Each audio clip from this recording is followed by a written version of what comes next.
കഴിഞ്ഞ ദിവസം രാത്രിയോടുകൂടി വടകര ചാനിയംകടവിൽ UDF പ്രവർത്തകന്റെ വീട്ടിൽ പോലീസ് അതിക്രമം നടത്തിയെന്ന് ആരോപിച്ച് കുറ്റ്യാടി നിയോജകമണ്ഡലം UDF സ്ഥാനാർത്ഥി പാറക്കൽ അബ്ദുള്ളയുടെ നേതൃത്വത്തിൽ വടകര റൂറൽ SP-ക്ക് പരാതി നൽകി. കഴിഞ്ഞ ദിവസം രാത്രി തിരുവള്ളൂർ ചാനിയംകടവിൽ UDF പ്രവർത്തകൻ സിദ്ദിഖിന്റെ വീട്ടിൽ പോലീസ് നടത്തിയ അതിക്രമത്തിൽ SI ഉൾപ്പെടെയുള്ളവർക്കെതിരെ നടപടി സ്വീകരിക്കണമെന്നാവശ്യപ്പെട്ടുകൊണ്ടാണ് പാറക്കൽ അബ്ദുള്ള ഉൾപ്പെടെയുള്ള ലീഗ് നേതാക്കൾ വടകര റൂറൽ SP-ക്ക് പരാതി നൽകിയത്. പോലീസുകാർക്കെതിരെ നടപടി സ്വീകരിച്ചില്ലെങ്കിൽ ശക്തമായ പ്രക്ഷോഭവുമായി മുന്നോട്ടു പോകുമെന്ന് ലീഗ് നേതാക്കൾ പറഞ്ഞു. വടകര എന്ന് പറഞ്ഞുകൊണ്ട് ഒരു ഒഴുക്കമാട്ടിൽ എല്ലാ വടകരയിൽ എവിടെയല്ലോ എന്തല്ലോ എന്നുള്ള കുറ്റ്യാടി പ്രോപ്പറായി കുറ്റ്യാടിയിൽ വലിയൊരു അഴിഞ്ഞാട്ടം നടക്കുകയാണ്.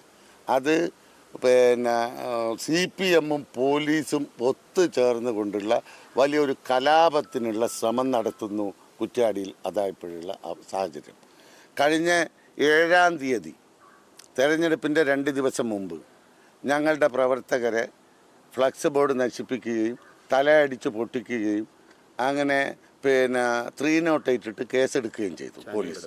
ചാനിയംകടവിൽ, കുറ്റ്യാടി ചാനിയംകടവിൽ. അന്ന് ഞങ്ങളൊക്കെ പോലീസുമായി ബന്ധപ്പെട്ടു. ഏകപക്ഷീയമായി CPM-ആണ് ഇത് ചെയ്തത് എന്ന് പോലീസിന് ബോധ്യമായി. ഞങ്ങളുടെ ഫ്ലക്സ് ഒരുപാട് നശിപ്പിച്ചിട്ടുണ്ട്. അവിടുന്ന് പരാതി കൊടുത്തു എന്നല്ലാതെ അതിൻ്റെ പേരിൽ സംഘർഷം ഉണ്ടായില്ല. അതേ അവസരത്തിൽ വീണ്ടും ഇവർ ഞങ്ങൾ ഫ്ലക്സ് വെച്ചപ്പോൾ അത് വീണ്ടും നശിപ്പിക്കുന്ന ഇത് വീണ്ടും ഫ്ലക്സ് വെക്കാൻ പോയപ്പോഴാണ് ഇവർ മാരകമായി ഇരുമ്പ് വടി ഇതൊക്കെ എടുത്ത് വന്ന് തലക്കടിച്ചു, തല പൊട്ടി, സ്റ്റിച്ചുണ്ടായി, പരിക്ക് പറ്റി ആശുപത്രിയിൽ 2-3 ദിവസം ഈ കുട്ടികൾ കിടക്കേണ്ടി വന്നു. അന്ന് ഞങ്ങൾ പോലീസുമായി സംസാരിച്ചപ്പോൾ പോലീസ് പറഞ്ഞു കൃത്യമായി നടപടിയെടുക്കും. ഞങ്ങൾ പറഞ്ഞു ഇത് പോലീസ് സ്റ്റേഷനിൽ നിന്ന് ഇത് ജാമ്യം കിട്ടുന്ന ഒരവസ്ഥ ഇല്ല. 307 ഉണ്ട്, ഒപ്പം റോബറി ഉണ്ട്, ഒക്കെ ഉണ്ട്. അതുകൊണ്ടൊരു കാരണവശാലും ജാമ്യം കിട്ടില്ല. പക്ഷേ സംഭവിച്ചെന്താ, പിറ്റേ ദിവസം വൈകുന്നേരം സ്റ്റേഷനിൽ ഇവരെ പ്രതികളെ വിളിച്ചു വരുത്തി സ്റ്റേഷൻ ബെയിൽ കൊടുത്ത് വിട്ടു. സ്വാഭാവികമായും അതിൻ്റെ ഒരു പ്രതികരണം എന്നുള്ള നിലയിലാണ് ഇലക്ഷൻ കഴിഞ്ഞപ്പോൾ എന്തോ ഒരു ചെറിയ കച്ചപിച്ച അവിടെ നടന്നു. കാര്യമായൊരു കുഴപ്പമൊന്നും അവിടെ ഉണ്ടായിട്ടില്ല. പക്ഷേ അതിന് പിന്നീട് കാണുന്ന സംഭവം എന്ത് എന്ന് ചോദിച്ചാൽ, ഒരു ക്രിമിനൽ സംഘം വന്ന് യൂസഫ് അവിടെ പയ്യോളിയിൽ ജ്വല്ലറി വ്യാപാരം നടത്തുന്ന യൂസഫിനെ ഇവർ മാരകമായി അടിച്ച് കൈയും കാലും വെട്ടിപ്പരിക്കേൽപ്പിച്ചു. ഫ്രാക്ചർ ഉണ്ടായി, കൈക്ക് ഫ്രാക്ചർ ഉണ്ട്, കാലിന് ഫ്രാക്ചർ ഉണ്ട്. മെഡിക്കൽ കോളേജിൽ ചികിത്സ തേടി. പിന്നീട് മൈത്ര ഹോസ്പിറ്റലായിരുന്നു പിന്നെ 3-4 ദിവസമായിട്ടുള്ളത്. അവൻ്റെ പോക്കറ്റിൽ നിന്ന് യൂസഫ് ജ്വല്ലറി ബിസിനസ് 43 ഗ്രാം സ്വർണം അത് കൊടുക്കേണ്ട ഇവന് ഒരു ഓർഡറാണ്. അതൊക്കെ പോലീസിനോട് പറഞ്ഞിട്ട് ഇന്ന വീട്ടിലെ ഇന്ന ആൾക്ക് കൊടുക്കേണ്ടതാണ് ഈ സ്വർണം. 43 ഗ്രാം സ്വർണവും ഒപ്പം ഒരു ഐഫോണും ഈ ഇവൻ്റെ പോക്കറ്റിൽ നിന്ന് നേരിട്ട് എടുക്കുന്ന യൂസഫ് കാണുകയാണ്. യൂസഫ് പറയുന്നുണ്ട് പ്രതിയോട്, യൂസഫിനെ അറിയുന്ന ആളാണ്, പേര് വിളിച്ച് പറയുന്നുണ്ട്, യൂസഫ് ഇതാ എൻ്റെ സ്വർണവും എൻ്റെ ഫോണും നിങ്ങൾ ഇതാ നിങ്ങളാണ് എൻ്റെ പോക്കറ്റിൽ നിന്ന് എടുത്തത്, അത് വെറുതെ നിങ്ങൾ കൊണ്ടുപോകരുത്, എനിക്ക് തിരിച്ചു തരണം, ഞാനത് കാണുന്നുണ്ട്, നിങ്ങൾ കൊണ്ടുപോകരുതെന്ന് പലതവണ ഇവരോട് പറഞ്ഞിട്ടുണ്ട്.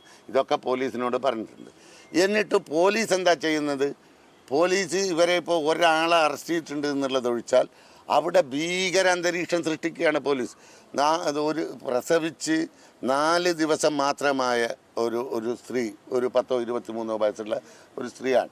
ആ സ്ത്രീയും ആ വീട്ടിലാകെ 4 സ്ത്രീകളാണ് പറയുക, അവരുടെ ഉമ്മയും ബന്ധുക്കളുമായി 4 സ്ത്രീ, പുരുഷന്മാരില്ലാത്ത വീട്. ആ വീട്ടിൽ സാദിഖ് എന്ന് പറയുന്ന ഒരു പ്രതി ഉണ്ട് എന്നാൽ പോലീസ് അത് CPM കൊടുത്ത പ്രതിപട്ടികയിലെ പ്രതിയാണ് സിദ്ദീഖ്. അവിടെ രാത്രി 11:30 മണി വരെ ആ വീട്ടിൽ കിടന്നുറങ്ങായിരുന്നു. അത് ഈ സ്ത്രീ പറയുന്നുണ്ട് പോലീസിനോട്, ഇവിടെ ഞാനാണ് നിരന്തരം ഫോണ് വന്നപ്പോൾ ഞാൻ അദ്ദേഹത്തെ ഉറക്കത്ത് വിളിച്ചെഴുന്നേൽപ്പിച്ച് നിരന്തരമായി ഫോൺ വരുന്നു അന്വേഷിക്കുക എന്ന് പറഞ്ഞിട്ട് അപ്പോഴാണ് ഇയാൾ ഈ വിവരം അറിയുന്നത്. പുറത്തു പോകുന്നതൊക്കെ 11:30 മണിക്ക് ശേഷം. ഇതൊക്കെ പോലീസിനോട് പറഞ്ഞിട്ടും ആ സിദ്ദീഖിൻ്റെ വീട്ടിൽ അഴിഞ്ഞാട്ടം നടത്തുകയാണ്.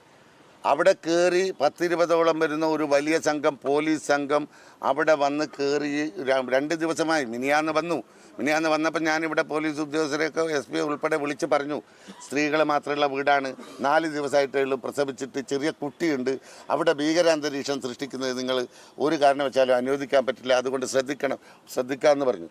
പക്ഷേ ഇന്നലെ വീണ്ടും ഇന്നലെ 3 തവണ പോയി. ഇന്നലെ രാത്രി 11 മണിക്ക് അവിടെ പോയി അതിഭീകരമായ അന്തരീക്ഷം പോലീസ് സൃഷ്ടിച്ചു എന്ന് മാത്രമല്ല, പോലീസിനോട് ബന്ധപ്പെട്ടവർ ചോദിച്ചപ്പോൾ ഏതാ ഒരു SI ഉണ്ട് ഇവിടെ. SI ധരിക്കുന്നത് ലോകം ഭരിക്കുമെന്നാ. കാണിച്ചു കൊടുക്കാൻ UDFൻ്റെ പ്രവർത്തകന്മാർക്ക് അറിയാഞ്ഞിട്ടല്ല, കാണിച്ചു കൊടുക്കാനൊക്കെ ഞങ്ങൾക്കറിയാം. പക്ഷേ അവൻ പറഞ്ഞതെന്താണെന്നറിയാം, അടിപ്പാവാടയും തപ്പുന്നാ പറഞ്ഞത്. പ്രസവിച്ച് കിടക്കുന്ന സ്ത്രീയോട് പറയാ ഞങ്ങൾ നിങ്ങളുടെ അടിപ്പാവാടയും തപ്പും എന്ന് പറയുന്ന സംസ്കാരശൂന്യനായ ക്രിമിനലായ ഈ പോലീസുകാരനെതിരെയും ഇവിടുത്തെ വടകരയിലെ രഞ്ജിത്ത് എന്ന് പറയുന്ന SIക്കെതിരെയും ശക്തമായ നടപടിയെടുത്തില്ലെങ്കിൽ ഞങ്ങൾ അതിശക്തമായ പ്രതിഷേധവുമായി മുന്നോട്ട് വരും. UDFകാർക്ക് ജീവിക്കാൻ സാധിക്കാത്ത സാഹചര്യം, പോലീസും CPM-ഉം ഒത്തുചേർന്നുകൊണ്ട് നാട്ടിൽ കലാപം ഉണ്ടാക്കാനുള്ള ശ്രമം. ഞങ്ങളന്നേ പറഞ്ഞു, ഞാൻ തെരഞ്ഞെടുപ്പിൽ മത്സരിക്കാൻ വന്നപ്പോൾ നിങ്ങളൊക്കെ എൻ്റെ അടുത്ത് ഞാൻ പറഞ്ഞു ഇവിടെ ബോംബ് കൃഷി നടക്കുന്നുണ്ട്, ഞങ്ങളതിൽ ഭയപ്പെടുന്നുണ്ട്. CPM ഇതുപോലെ പല ആസൂത്രണങ്ങളും നടത്തുന്നു, ശരിയായിരുന്നില്ലേ? തോടന്നൂരിൽ അതുമായി ബന്ധപ്പെട്ടുകൊണ്ടുള്ള പ്രശ്നം ഉണ്ടായില്ലേ?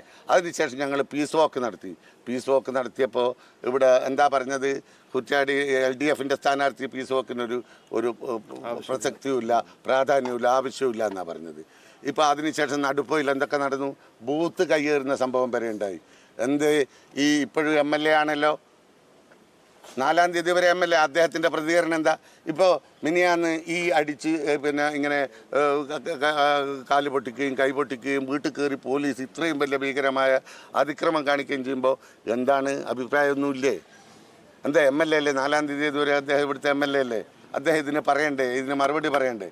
അപ്പം നിരന്തരമായി ഒരു നാട്ടിനെ കലാപത്തിലേക്ക് കൊണ്ടുപോകാനുള്ള ശ്രമം ഇത് തോൽവി ഭയന്നപ്പോൾ നാട്ടിൽ കുഴപ്പമുണ്ടാക്കാൻ എന്തൊക്കെയാണ് വഴി? അത് പോലീസുമായി ഒത്താശയാണ്, പോലീസിൻ്റെ ഒത്താശയാണ് ഇതിൽ പൂർണ്ണമായും നടക്കുന്നത്. ഇതിനെതിരെ ശക്തമായ ജനവികാരമുണ്ട്. ഞങ്ങൾ UDF ഒരുമിച്ച് നിന്ന് ഇതിനെ നേരിടും, അതിലൊരു സംശയമൊന്നും വേണ്ട. പോലീസിന് അങ്ങനെ ഒരു ധാരണയൊന്നും വേണ്ട. നിങ്ങൾ ഞങ്ങളെ പേടിപ്പിച്ചാൽ, അന്യായമായി ഞങ്ങളെ ഭയപ്പെടുത്തി പ്രതികളെ പിടിക്കുന്ന ആരാണോ കുറ്റം ചെയ്തത്, UDFൻ്റെ ഭാഗത്ത് നിന്ന് എന്താണോ കുറ്റം ചെയ്തിട്ടുള്ളത്, പ്രതികളെ പിടിക്കുന്നതിന് വേണ്ടെന്ന് ഞങ്ങൾ പറയൂല.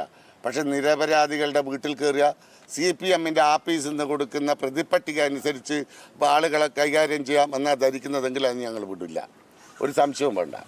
അപ്പോൾ പോലീസ് ഇനിയും ഇങ്ങനെ പോയി ഇപ്പോഴും അവിടെ ഇത് നടക്കുക, റൈഡ് നടക്കുക. അതേ അവസരത്തിലോ ഈ റോബറി സ്വർണം കൊള്ളയടിച്ച കക്ഷി കൈക്കും കാലിനും വെട്ടിപ്പരിക്കേൽപ്പിച്ച ഈ കക്ഷികളെ പോലീസ് അവരുടെ വീട്ടിൽ പോകുന്നില്ല, ഇങ്ങനെ ഒരു പ്രശ്നം അവിടെ ഉണ്ടാക്കുന്നില്ല. അപ്പോൾ പോലീസ് ആരെയാണ് സംരക്ഷിക്കാൻ ശ്രമിക്കുന്നത്? അപ്പോൾ ഇതിനെതിരെയുള്ള വികാരം അത് ഞങ്ങളിപ്പോൾ ഇവിടെ SP-യോട് പറഞ്ഞിട്ടുണ്ട്. പോലീസിനെതിരെ ഈ രഞ്ജിത്ത് ഉൾപ്പെടെയുള്ള ആളുകൾക്കെതിരെ ശക്തമായ നടപടി വേണം. അടിപ്പാവാട തപ്പുമെന്ന് പ്രസവിച്ച് കിടക്കുന്ന സ്ത്രീയോട് പറഞ്ഞ മൃഗതുല്യനായ അത്തരം ആളുകൾക്കെതിരെ ശക്തമായ നടപടി വേണം എന്ന് ഞങ്ങൾ പറഞ്ഞിട്ടുണ്ട്. ഉറപ്പ് പരാതി ഞങ്ങൾ വനിതാ കമ്മീഷന് കൊടുക്കുന്നുണ്ട്, അതുപോലെ തന്നെ മനുഷ്യാവകാശ കമ്മീഷന് കൊടുക്കുന്നുണ്ട്, അതുപോലെ പോലീസ് കംപ്ലയിൻറ്റ് ബോർഡിന് കൊടുക്കുന്നുണ്ട്, കോടതിയിലേക്ക് ഞങ്ങൾ മൂവ് ചെയ്യാൻ ഉദ്ദേശിക്കുന്നുണ്ട്. ഇത് ഗൗരവമുള്ള വിഷയമാണ്. കാരണം 2 തട്ടിലാണ് പോലീസ് ഇപ്പം നടത്തിക്കൊണ്ടിരിക്കുന്നത്. CPM ഇങ്ങനെ പാറക്കൽ അബ്ദുള്ള സാഹിബ് പറഞ്ഞ വളരെ പ്രധാനപ്പെട്ട ഒരു പോയിന്റ് ഉണ്ട്. റോബറി നടത്തിയിട്ടുള്ള ഒരു കൾപ്രിറ്റിനെതിരെ ഇതുവരെ പോലീസ് ഒരു അന്വേഷണം നടത്തിയില്ല, ആ വീട്ടിൽ പോയിട്ടില്ല. പ്രസവിച്ച് കിടക്കുന്ന ഒരു വീട്ടിൽ ഇപ്പോൾ DYSP ആയിട്ട് സംസാരിച്ചിട്ടാണ് ഞങ്ങൾ അവിടെ നിന്ന് വരുന്നത്. ഞങ്ങൾ പരസ്പരം ആലോചിച്ച് കാര്യങ്ങൾ ചെയ്യാമെന്ന് പറഞ്ഞതിൻ്റെ ശേഷവും ഞങ്ങളിവിടെ SP-യെ കണ്ടുകൊണ്ടിരിക്കുമ്പം അവിടെ പോലീസ് റെയ്ഡ് നടന്നുകൊണ്ടിരിക്കുകയാണ്. അപ്പോൾ ഈ രഞ്ജിത്ത് ആദ്യമായിട്ട് നടത്തുന്ന ഒരു സ്വഭാവ ദൂഷ്യമല്ല, സ്ഥിരമായിട്ടൊരു ക്രിമിനലാണ് അയാൾ. ഓൾറെഡി പറഞ്ഞു കഴിഞ്ഞു, വളരെ കൃത്യമായിട്ടൊരു ക്രിമിനലാണ്. പോലീസിലെ ഏറ്റവും വലിയ ക്രിമിനലായിട്ടാണ് രഞ്ജിത്തിനെ ഞങ്ങൾക്ക് വിശേഷിപ്പിക്കാനുള്ളത്. ആ രഞ്ജിത്ത് അടക്കം ഇന്നലെ ആരെല്ലാണ് ആ വീട്ടിൽ കയറിയിട്ട് താണ്ഡവമാടിയത്. അവരെ നിർബന്ധമായിട്ട് പോലീസ് സേനയിൽ നിന്ന് സസ്പെൻഡ് ചെയ്യണം എന്നുള്ളതാണ് ഞങ്ങളുടെ ഏറ്റവും പ്രധാനപ്പെട്ട ആവശ്യം. അതോടൊപ്പം തന്നെ പോലീസുമായിട്ട് നല്ല രീതിയിൽ പോകാൻ ഞങ്ങൾ പാർട്ടി റെഡിയാണ്, മുന്നണി റെഡിയാണ്. പക്ഷേ പോലീസ് അതിൻ്റെ വഴിക്ക് പോലീസിങ് നടത്തണം. നിങ്ങൾ നോക്കുക, ഒരു പ്രസവിച്ച സ്ത്രീക്ക് ഒരു ഡിപ്രഷനുണ്ട്, ഓൾറെഡി അത് സ്വാഭാവികമായിട്ടൊരു ഡിപ്രഷനുണ്ട്, ഫ്രസ്ട്രേഷൻ ഉണ്ട്. ആ ഫ്രസ്ട്രേഷനോ ഡിപ്രഷനോ ഒന്നും വകവെക്കാതെ വളരെ ക്രൂരമായിട്ടാണ് ഈ പോലീസുകാർ അവിടെ പെരുമാറിയത്. രണ്ടാമത് അവിടെ 5-ാം ക്ലാസ്സിലോ 6-ാം ക്ലാസ്സിലോ പഠിക്കുന്ന ചെറിയ കുട്ടികളുണ്ട്. ആ കുട്ടികൾ ഞങ്ങളിപ്പോൾ പോയിട്ട് കണ്ടപ്പോൾ അവരിപ്പോഴും പാനിക്കാണ്. എന്തുകൊണ്ട് പോലീസ് ഈ രീതിയിൽ പെരുമാറുന്നു എന്നുള്ളത് കൃത്യമായി ഭരണ നേതൃത്വം നടത്തുന്ന പിന്നെ ഒരു ക്രിമിനൽ വൽക്കരണത്തിൻ്റെ ഭാഗമായിട്ടാണ് ഇത് ചെയ്യുന്നത്. അതുകൊണ്ട് ഗൗരവമായിട്ട് ഈ വിഷയത്തെ കൈകാര്യം ചെയ്യാൻ അറിയില്ലെങ്കിൽ ഞങ്ങളൊന്നും പറയുന്നില്ല. പോലീസ് സ്റ്റേഷനിൽ ബോംബ് ഉണ്ടാക്കുന്നതെന്ന് ഞങ്ങൾ പറയുന്നില്ല. ഞങ്ങൾ ഈ പറഞ്ഞ വഴികൾക്കപ്പുറം ഞങ്ങൾക്ക് നേരിടാൻ പല വഴികളുണ്ട്. അത് ഞങ്ങൾ ചെയ്തിരിക്കുമെന്നാണ് ഞങ്ങൾക്ക് സൂചിപ്പിക്കാനുള്ളത്. അത് മാത്രമല്ല, ഇപ്പോൾ രണ്ടാം പ്രതിയായി ഇവർ കൊടുത്ത ആഷിക്ക് ചെന്നൈയിലാണുള്ളത്. CPM ഓഫീസിൽ നിന്ന് കൊടുക്കുന്ന പ്രതിപട്ടികയാണ് ഇത്. സിദ്ദീഖായാലും ശരി, ആഷിക്കായാലും ശരി, ഇവരൊന്നും പ്രതികളല്ല. ആഷിക്ക് പിന്നെ അതിൻ്റെ മുമ്പേ ചെന്നൈയിലാണുള്ളത്, ഇപ്പോഴും ചെന്നൈയിലാണുള്ളത്. അതിൻ്റെ വീഡിയോ ക്ലിപ്പൊക്കെ ഇവിടെ ആഷിക്ക് ചെന്നൈയിലാണെന്നുള്ളത് പോലീസിന് തന്നെ കൊടുത്തിട്ടുണ്ട്. അപ്പോൾ ഇതെവിടുന്നാ? അപ്പോൾ ഇത് CPM ഓഫീസിൽ നിന്ന് കൊടുക്കുന്ന പ്രതിപട്ടികയാണ്. അതാണ് ഇതിൻ്റെ പ്രശ്നം. നിയമസഭാ തെരഞ്ഞെടുപ്പിന് ശേഷം തിരുവള്ളൂർ ചാനിയംകടവിൽ നിരവധി അക്രമങ്ങൾ അരങ്ങേറിയിരുന്നു. ഇതിനോടനുബന്ധിച്ച് പോലീസ് പരിശോധന ശക്തമാക്കിയിരുന്നു. കഴിഞ്ഞ ദിവസം ഈ പ്രദേശങ്ങളിൽ നിന്ന് സ്റ്റീൽ ബോംബ് കണ്ടെത്തിയിരുന്നു. SP ഓഫീസിന് സമീപത്ത് നിന്ന് സനിക ബാലഗോപാൽ, മീഡിയ വടകര.